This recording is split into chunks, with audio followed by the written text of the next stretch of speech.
देखिए, जब से बंगाल में शुवेंदु सरकार बनी है तब से हम देख रहे हैं एक के बाद एक लगातार एक्शन हो रहे हैं, और वो एक्शन ज़्यादातर हम देख रहे हैं अवैध घुसपैठियों पर हो रहे हैं, और भी बहुत सारे फेरबदल, बहुत सारे बदलाव इस वक्त हम बंगाल में देख रहे हैं। सैयद है हमारे साथ इसी पर खास चर्चा करने के लिए। सैयद, पश्चिम बंगाल की जब हमने बात की उसमें बहुत सारे ऐसे ताबड़तोड़ एक्शन सब हम देख रहे हैं। जब से ममता सरकार गई है, शुवेंदु सरकार आई है, तब से कुछ बड़े चेंजेस देख रहे हैं। उनमें से एक बड़ा बदलाव, बड़ा एक्शन अवैध घुसपैठियों पर हो रहा है, बांग्लादेशियों पर हो रहा है।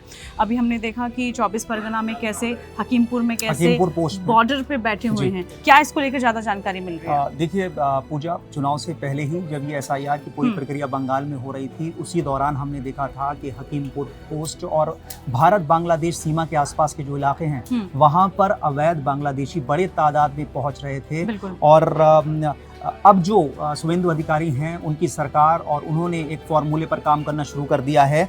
ये DDD फॉर्मूला है, डिटेक्ट, डिलीट और डिपोर्ट। यानी जो अवैध बांग्लादेशी हैं उनको डिटेक्ट किया जाए, मालूमात उनकी पहचान की जाए। दूसरा, उनको अगर वो कहीं सरकारी दस्तावेज में उनके नाम हैं तो उन्हें डिलीट किया जाए, उनको वहां से हटाया जाए। और तीसरा, उनको भारत से डिपोर्ट किया जाए।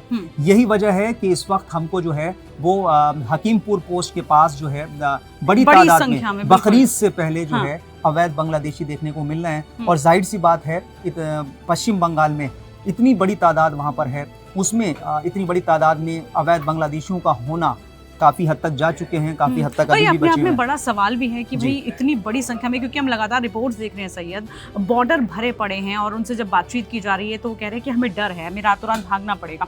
SIR का डर है, हमें डर है कि क्योंकि हम गलत तरीके से आए थे, बॉर्डर क्रॉस करके आए थे, इसीलिए अब हमें डर है और हमें जाना ही पड़ेगा। और अवैध घुसपैठियों की जब हम बात करें सैयद, तो कितना बड़ा नुकसान हमारे लिए, देश के लिए, हमारी अर्थव्यवस्था के लिए, सबके लिए। पूजा, नुकसान कई मोर्चों पर है। पहला तो ये कि आपकी एक तरह से थाली से वो खाना छीन रहे थे।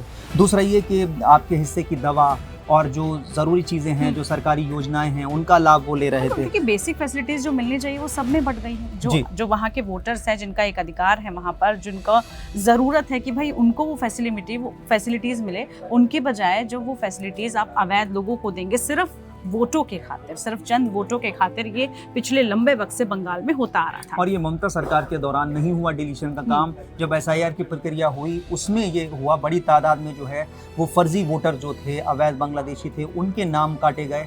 जाहिर सी बात है, इसका असर जो है वहाँ की जो आम जनता थी, जो वहाँ की वोटर थी, उस पे कहीं ना कहीं पड़ रहा था। और हर चीज महंगी हो रही थी, खाने पीने का सामान, थाली महंगी हो रही थी। इसी वजह से यही कारण, इसी का हमने असर भी देखा। जो रिजल्ट आया वो शायद इसी का परिणाम था कि भाई जो आप इतने सालों से कर रहे थे वहाँ पर, जो वहाँ के मूलभूत लोग हैं, जो वहाँ के बुनियादी सुविधाओं से वंचित रह रहे थे, उनके साथ जो आप कर रहे थे, उसी का नतीजा हमने देखा, परिणाम में साफ साफ दिखे। TMC का क्या हाल हुआ वो हम सब ने देखा। लेकिन जब हम अवैध घुसपैठियों की बात कर रहे हैं, कितना बड़ा इस वक्त देश के लिए संकट था, कितना बड़ा संकट बॉर्डर एरियाज़ के लिए था, वो सरकार ने समझा और उसी के चलते अब कार्रवाई की जा रही है। और जैसे आपने जिक्र किया कि भाई आपकी थाली से खाना छिन रहा है, इसको सीधे तौर पर हम कह रहे हैं, आपकी चीज़ें बट रही हैं, आपको दवाइयों से लेकर जो आपकी बुनियादी चीज़ें आपको मिलनी चाहिए, आपका हक आपको मिलना चाहिए, वो आपको ना मिलके बाकी जगह मिल। इसको आम भाषा में ऐसे समझा जा सकता है कि रोज़मर्रा की जो चीज़ें होती हैं, वो जाहिर सी बात है राज्य पर जब भार पड़ेगा तो कहीं ना कहीं उसका असर आम आदमी पर भी होगा। जो सरकारी योजनाएं हैं, जो अस्पताल हैं, वहाँ पर जो जाहिर सी बात है बड़ी तादाद में जब लोग पहुँचेंगे, और जो वहाँ के वोटर नहीं हैं, जो बाशिंदे नहीं हैं, अगर वो भी वहाँ पर पहुँचेंगे तो जाहिर सी बात है कि उससे कहीं ना कहीं आम आदमी पर असर पड़ता है। बिल्कुल, मुफ्त योजनाओं की जब हम बात करते हैं, वो उसकी सुविधा वो ले लेते हैं, वो लाभार्थी बन जाते हैं, लेकिन उससे नुकसान किसका होता है, ये समझने वाली बात थी। और इसी के लिए अब एक्शन भी लगातार किया जा रहा है। और जैसे हमने चर्चा की शुरुआत की कि भाई क्यों ये एक्शन ज़रूरी है, क्यों ये कार्रवाई ज़रूरी है, और कितना ज़्यादा इम्पैक्ट अब पड़ने वाला है वहाँ पर इन अवैध घुसपैठियों पर से। और ये खुद कहीं ना कहीं कबूल कर रहे हैं, जो बाइटें वहाँ से आ रही हैं हमें चेक पोस्ट से, वहाँ पर वो खुद कह रहे हैं कि हाँ, हम बांग्लादेश से आए थे। और कोई कह रहा है कि हम जब बहुत छोटे थे तब वहाँ से आए थे, और उसके बाद जो है हमारा यहाँ पर दस्तावेज बने, उन्होंने वो बता भी रहे हैं उसके अंदर ये किस अपने आप तरीके में बड़ी हैरान करने वाली चीज़ें हैं कि जब वो बता रहे हैं कि वो किस तरीके से आए थे, फेंसिंग को क्रॉस करके आ रहे हैं, वो बॉर्डर से छुप छुपाते हुए रातों रात आ रहे हैं,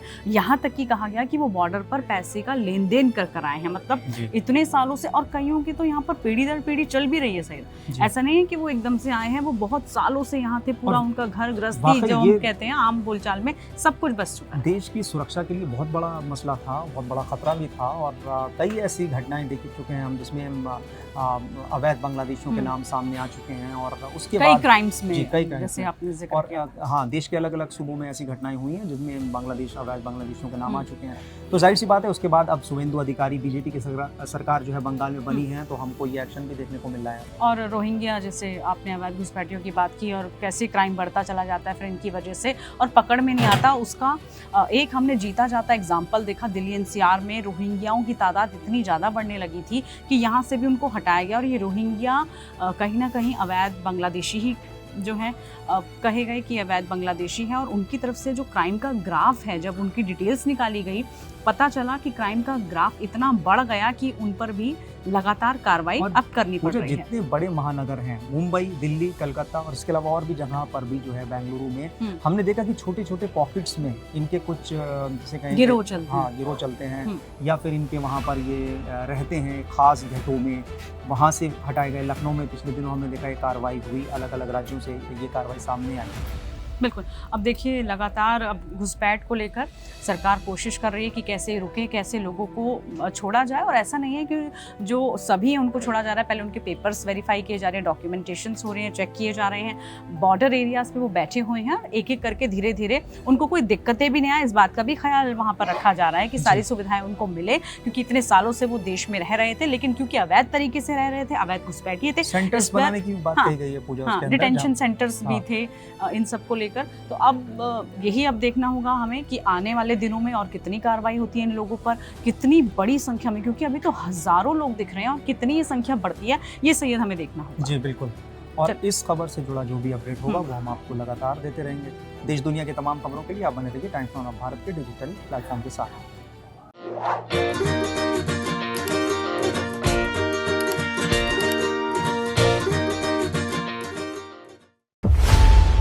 खबरों की रणभूमि में यहाँ शोर नहीं, सोच लड़ती है। जहां शब्द नहीं, फैक्ट्स वार करते हैं, और हर सवाल खोलता है सच की नई परत।